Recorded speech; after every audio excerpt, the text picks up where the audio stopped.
Abbiamo Mario Furlan, arriva da Trieste, e abbiamo avuto modo questo inverno di sentirci perché Mario mi ha mandato una immagine di una meridiana dell'inizio dello scorso secolo, di un certo Capitan d'Albertis, ma adesso lui ve ne parlerà. Questa meridiana purtroppo non esiste più a Gorizia, ma ce n'era anche un'altra di queste meridiane, e da questi nostri scambi di informazioni è data questa opportunità che adesso Mario Furlan ve ne parlerà.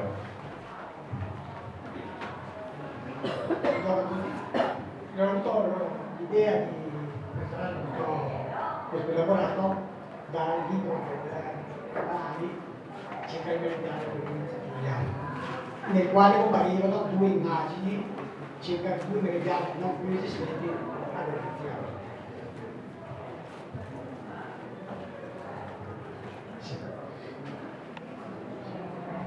Qui parliamo da Capitan d'Albertis, che è un gran uomo, un nobile, vissuto a cavallo dell'Ottocento, un nobile che ha avuto mille interessi nella sua lunga vita. A Genova. E cosa dire di lui? Semplicemente basta leggere la didascalia qui sotto, la frase degli amici che descrive in modo concreto la personalità di questo nobile genovese. Qui il Capitan d'Albertis ha preso gli studi marinari con la scuola della marina militare, quindi si è imbarcato sulla unità della marina militare e ha avuto l'occasione di partecipare alla battaglia di Lissa, una battaglia nella quale la marina della Regia Marina era contrapposta alla marina dell'impero austro-ungarico. Questo nell'ambito delle guerre di indipendenza dell'Italia dal gioco austro-ungarico, no? Quindi una volta svolto il servizio militare ho avuto l'occasione di imbarcarsi di partecipare alla vita della marina mercantile ed è stato il primo capitano italiano assieme ad un comandante di un convoglio mercantile a attraversare il canale del Suez che veniva inaugurato in quel periodo. Qui lasciata la marina mercantile, visto che non aveva bisogno di lavorare, ha avuto l'occasione di acquistare un cutter, il cutter Corsaro, e ha iniziato a fare il suo breve giro del mondo. In questa occasione, come l'occasione appunto del 400, del quarto centenario del viaggio di Cristoforo Colombo verso le Americhe, ha voluto intraprendere lo stesso viaggio costruendosi gli strumenti nautici da solo, appunto gli strumenti nautici antichi del Colombo, e ha voluto costruire da solo. Assieme ad alcuni amici ha intrapreso questo viaggio. Mentre Cristoforo Colombo ha impiegato circa 2 mesi, lui ha impiegato uno solo. È arrivato all'isola di San Salvador, sano e salvo. E salvo il viaggio di ritorno ha avuto delle difficoltà, ha fatto delle tempeste, comunque con varie vicissitudini è arrivato a Genova, no? E per questa sua presa è stato insignito dell'ordine, nel grado di capitano della riserva della Regia Marina, quindi questo titolo l'ho portato avanti per tutta la sua vita, infatti si chiama Capitano d'Albertis, conosciuto come Capitano d'Albertis. Visto dei mille interessi che lui ha avuto nella sua vita, ha incontrato l'egitologo Ernesto Schiaparelli, che non è un parente, diciamo solo un nonno di grande Schiaparelli, il nostro astronomo. E questo incontro, questo egitologo, ha portato sì ad avere un nuovo interesse per l'archeologia, specialmente per l'archeologia egiziana. è stato colui che varie campagne di scavi, non ultima quella del Valle dei Templi in Egitto. No? Un altro interesse, visto la sua termine di immaginazione, voglia di vivere, è stato l'incontro con il Giappodore, un paleontologo, un naturalista genovese, un suo amico, Doria, che l'ha portato a far sì che nei numerosi viaggi del Albertis a raccogliere campioni naturalistici, oggetti delle varie popolazioni che è andato a incontrare e quindi ha contribuito ad incrementare le risorse del museo appunto del Doria. Ciononostante ha incrementato anche, ovvero ha istituito nel suo castello di Genova una ricca collezione di oggetti appunto raccolti nei suoi lunghi viaggi. In ultimo, lo scopo della Grande Guerra ha voluto, nonostante la sua età avanzata, arruolarsi nell'importatile, ha partecipato a varie missioni di guerra, ottenendo anche la croce di guerra, no? Quindi una vita veramente intensa. Per concludere la sua vita non è che farà concludersi con l'attività guerriera o di viaggi. Ha voluto diciamo, girare il mondo per che cosa? Per donare ai vari paesi d'Italia delle meridiane puntate a festeggiare l'anno di guerra d'Italia e ancora di più a festeggiare la buona riuscita della guerra stessa, la vittoria. Quindi in ogni sua meridiana sono riportate frasi o moti celebri, moti che incoraggiavano alla guerra, moti che onoravano i soldati che partecipavano, i soldati che sono caduti e così via. Quindi con i suoi moti, diciamo, aulici tipo l'annunzio, abbastanza roboanti, no? Perché il periodo era quello, amico dell'annunzio, e quindi in ogni sua meridiana presente nei vari accampamenti o nelle caserme o nelle piazze italiane, figurano queste meridiane sono 15 dove appunto l'amor patrio era rappresentato in ogni sua forma di italiano, diciamo. Qui cominciamo con le sue meridiane. Questa è nel castello appunto del suo castello di Genova, la meridiana che è stata creata appunto per la città di Trieste, per il suo periodo dell'attenzione, però arrivata a Trieste si è spezzata.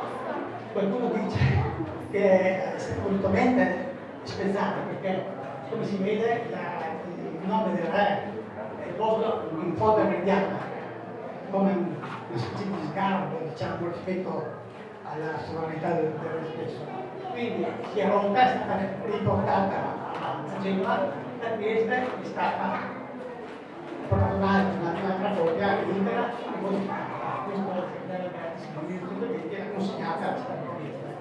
Questa è la meridiana dove il nome del re figura esattamente nella prima posizione della disciplina. Questa è la sua identica copia come dicitura, solo con la grafica, predisposta a Trento in un'occasione appunto della liberazione di Trento e Firenze. Questa è la meridiana di Filea, sempre con i moti riferiti alla Bonifazia, scavata tra il 89, e qui si vedono due stemmi differenti. Questo sulla meridiana è lo stemma del patriarcato di Aquileia, la storia del patriarcato di Aquileia, mentre in alto è lo stemma della città di Aquileia moderna. Questo è la meridiana che esiste soltanto nella casa del Porto di Grado, come si vede anche qui si parla di Aquileia, di Venezia, e qui si vede il delta vertice che predispone l'esattezza della posizione della meridiana stessa.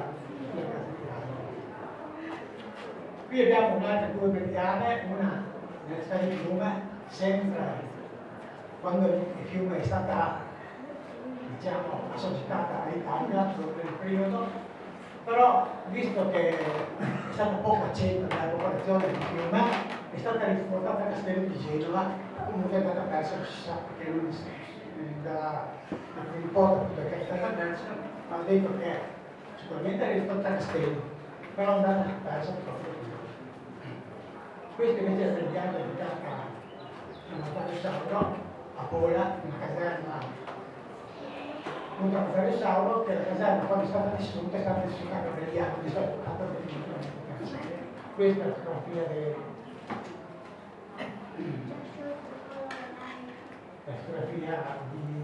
Transalto Saccolisca, e questo è il monumento che è stato detto a copia appunto della fotografia esistente di Pola, e questa è la che abbiamo in italiano, appunto, che sono state fotografate dal libro del signor Pantanali, il primo libro dedicato al meridiano della conoscenza.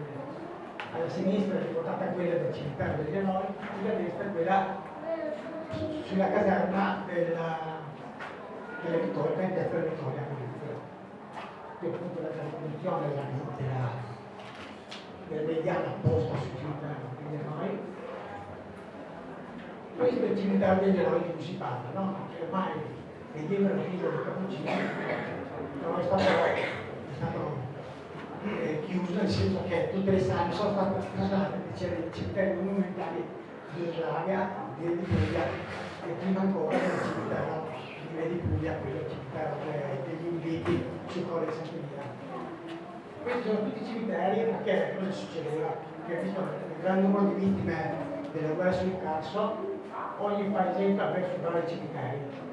Il cimitero di Gorizia aveva 5.000 salme dei soldati di Cipollino. Per giocare nella nostra zona di Gorizia di 64.000 vittime. Questi cimiteri degli Inviti sul Colle Sant'Elia del momento originale, che adesso sono rimasti dei monumenti, però le salme sono state trasferite o a Giuravia o al cimitero di Puglia. Questo è il convento dei tre cimiteri principali. Abbiamo il cimitero di Puglia, quello di Slavia, e il piccolo cimitero monumentale di Aquileia, dal quale cimitero è stata partita la salma che è andata a Roma e che rappresenta i simboli del milite ignoto, quindi una salma di militari caduti, ignoti, è stata portata a Roma come esempio per tutta Italia del milite ignoto. Questa è la fotografia della meridiana che era situata sulla Piazza Vittoria, in Piazza Vittoria di Napoli. Questa è la caserma della fine della guerra mondiale, quindi abbiamo il distaccamento dell'esercito austro-ungarico che si è ritrovato a essere vicino alla chiesa di Sant'Ignazio. Questa è una fotografia dove ancora non è chiaro comare, in quanto è ancora presente durante il mondiale.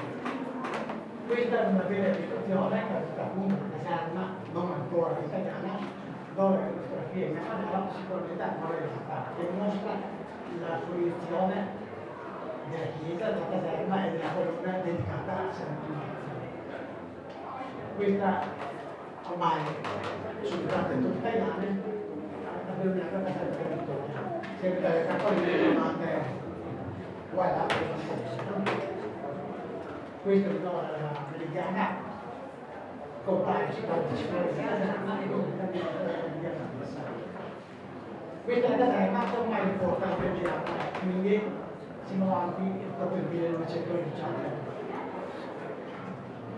Questa stessa caserma, situata appunto lontana dalla Piazza della Vittoria adesso, ma prima si sta parlando proprio perché si fanno messo in mano. Qui ancora è figurata la meridiana sulla caserma, ma siamo avanti con gli anni, prima del 1900. Nel 1998 cosa è successo? In occasione della rivista Vista di Mussolini è stato creato uno spazio per la solita durata oceanica per il discorso di Mussolini stesso, infatti è stata demolita, è rimasta allo spiazzo nel 1978 fino al 1956 quando è costruito l'altro dell'Ips.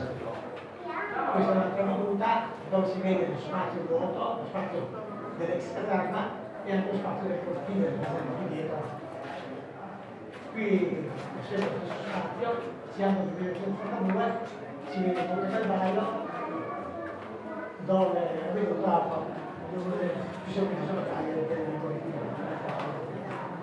E qui siamo nel 1956, l'anno in cui è stato ricostruito, è stata costruita la sede dell'Ips. Qui vedi sempre il Ponte Calvario,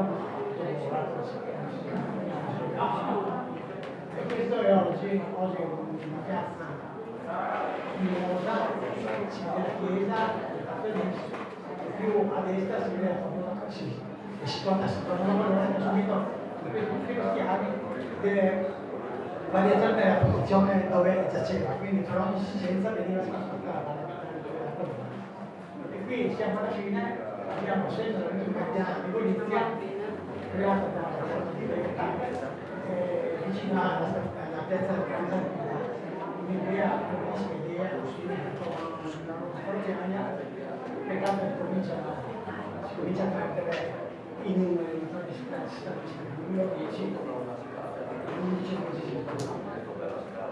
Vi ringrazio per l'attenzione.